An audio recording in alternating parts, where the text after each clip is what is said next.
Hello guys, meu nome é professor Judá Benhur, sou formado pela Pontifícia Universidade Católica de Goiás, PUC Goiás, em Letras, Inglês e Português, especialista em docência do ensino universitário também, e estou aqui para trabalhar com vocês a nossa parte do inglês, e a gente vai começar pela base, a gente vai começar pelos subject pronouns, e vai dar uma esticada também aqui com o verbo to be, que é a base que todo mundo fala, verbo to be para cá, verbo to be para lá, e às vezes a pessoa nem sabe explicar o que é um verbo to be. O que é o verbo to be, professor? A gente vai chegar lá daqui a pouco. A base do nosso English são os nossos subject pronouns. Subject pronouns, a gente vai pegar os pronomes que são sujeitos. Os pronomes sujeitos, em alguns livros, em alguns materiais didáticos, você vai poder ver também que eles são chamados de personal pronouns. Os personal pronouns também são os pronomes pessoais. Na língua portuguesa, a gente pode fazer uma comparação com os pronomes pessoais do caso reto. São aqueles que são sujeitos da ação, aqueles que agem, aqueles que praticam a ação verbal. Tranquilo? Vamos lá então. A gente tem uma pronúncia padrão de I, you, she, he, it. Lembre-se, essa pronúncia é it, não é it. Como o pessoal foi lá assistir o filme do It, a coisa, a galera pronunciando errado. Esse pronome significa it, ele vai significar ele ou ela para objetos, para animais, para algo que não seja uma pessoa. Então a gente vai pronunciar it. É um som que está mais puxado para o E do que para o próprio I. Temos o we, o you e o they. Então aqui a gente tem os personal ou subject pronouns. Daqui nós temos a base de todas as pessoas que vão praticar uma ação. Se você precisar de uma tradução, vale lembrar I, eu, you, você aí que está assistindo o vídeo, she, a sua colega, a sua mãe, a sua prima, he, seu irmão, seu primo, seu pai, it, o seu totó, we, nós que estamos aqui trabalhando, you, essa vai ser a segunda pessoa do plural, que são no caso vocês que estão assistindo, ou they, temos aqui eles ou elas. Tá tranquilo? Se você precisar de uma tradução, dá uma voltada no vídeo, escute a pronúncia e lembre-se que cada um tem uma tradução bem específica. Aqui eu posso tirar várias frases daqui. Várias frases daqui eu posso montar. Ah, professor, monta uma frase usando I, o pronome I. Então vamos lá. I. Já vou usar o verbo to be para a gente poder complementar. I am watching. I am watching. Vamos tirar o nosso am daqui. E ele vai ficar I am watching a video. Então, essa é uma ação que está acontecendo agora. A gente viu que nós temos um subject pronoun. Temos aqui um verbo to be que a gente usou. Temos um verbo que, se você for traduzir, vai ser o nosso verbo assistir. E um complementozinho. Esse complemento, que é a forma ing form, que é o nosso gerúndio, é o present continuous, está acontecendo agora. Então, eu estou dando uma frase no present continuous tense, mas não é o tempo verbal que nós estamos trabalhando ainda. Só para você ver como você usa o I para várias frases. Se você quiser falar I love you, I am watching a video, I am doing something, qualquer tarefa, qualquer ação que você quiser utilizar com I, lembre-se, você está falando de si próprio. Ok? Depois a gente tem um pronome você. Esse ele é igual, dá uma olhadinha, eles são iguais, eles têm o mesmo som, eles têm a mesma escrita, só que dentro do contexto você vai ter uma pessoa aqui que é singular e uma pessoa aqui que é plural, certo? O contexto apenas que vai definir quem é singular, quem é plural, dada a igualdade das palavras, tanto no som quanto na escrita. Vamos montar uma frase com you. You are. You are studying now.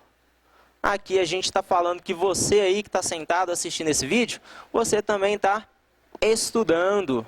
Nesse momento você está estudando.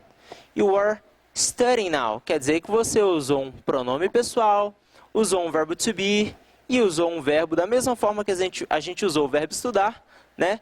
O verbo assistir, em cima a gente também usou o verbo estudar. colocou o complemento ing para falar que a ação está acontecendo nesse momento, no present continuous tense. Então, a gente também acabou de usar o nosso segundo pronome. Tranquilão? Então, usamos o primeiro, usamos o verbo to be, agora usamos o segundo e usamos também o verbo to be. Ah, professor, quer dizer então que eu estou traduzindo aqui na minha cabeça e esse I am significa que eu estou? É isso mesmo? É isso mesmo. E aqui you are quer dizer que você está? É isso mesmo. Uai, professor, então eu posso pensar que o verbo to be, ele é o verbo estar? Sim ou não? Sim, você está certinho. Ele é o verbo estar. Mas ele é só o verbo estar? Não. Ele também é o verbo ser.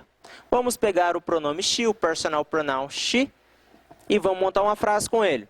She is smart.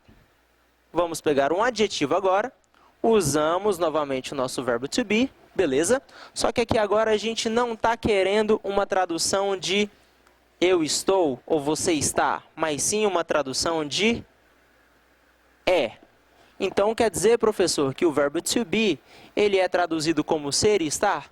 Sim, senhor, sim, senhora. O verbo to be, ele é o ser, ele é o verbo estar também. Então, a gente pode traduzir sempre que a gente quiser falar qualquer frase que alguém é alguma coisa, eu sou alguma coisa, fulano é alguma coisa, a gente vai usar o ser ou estar. Aquele estar na terceira pessoa, né? Então, a gente coloca na forma infinitiva, ser.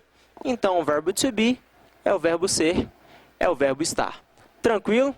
Até então tá tranquilo? Então, vamos lá. A gente montou uma frase. Se você pegar essa frase para traduzir, bem simples, bem curta, a gente tem ela está esperta? Fica estranho, né? Então, a gente vai traduzir da melhor forma, que é o quê? Professor, estar fica estranho aqui. Não vai prestar mesmo. Então, a gente vai traduzir esse is como é. O verbo ser, a gente vai flexionar para a terceira pessoa, sabendo que ela é inteligente e não que ela está inteligente, porque faz mais sentido para a gente. Tudo bem? Tá tranquilo até então? Posso montar uma frase com he? Vou montar uma frase com he. He is a police officer. Aqui nós usamos o verbo to be novamente para falar que ele é. Usei o verbo ser de novo. Usei o verbo ser para denominar uma profissão. Qual que é a profissão dele, professor? He is. Ele está um policial? Negativo. Ele, novamente vou traduzir como ele é. He is a police officer, ou seja, ele é um policial. Ok? Tá tranquilo até então? Tá tranquilo? Qualquer dúvida, dá uma voltada no vídeo e relembra tudo isso que a gente viu. Então, a gente tem I'm watching a video, you are studying now, she is smart, and he is a police officer.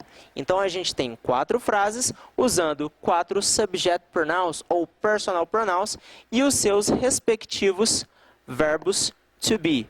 Então, agora já está clareando um pouco mais, né? A gente está clareando um pouco mais e você consegue entender que a tradução é simples, a tradução é bem clara. Vamos ao it. It is a sunny day. Este é um dia ensolarado. Estou usando it para algo que é um objeto, uma coisa, algo abstrato. Então, estou usando it. Este é um dia ensolarado. Ele é um dia ensolarado, né? Um dia cheio de sol. Vou traduzir normal. Posso traduzir como it is a sunny day? Está um dia quente? Também posso. Aqui vocês viram que eu tenho 2 traduções possíveis. Está ou é. Aqui vai ficar a seu critério na hora que você for aí traduzir. Vamos colocar mais um verbo to be aqui na nossa próxima pessoa. We are working. Vamos traduzir? Traduzindo, nós temos we are, nós somos trabalhando ou nós estamos trabalhando.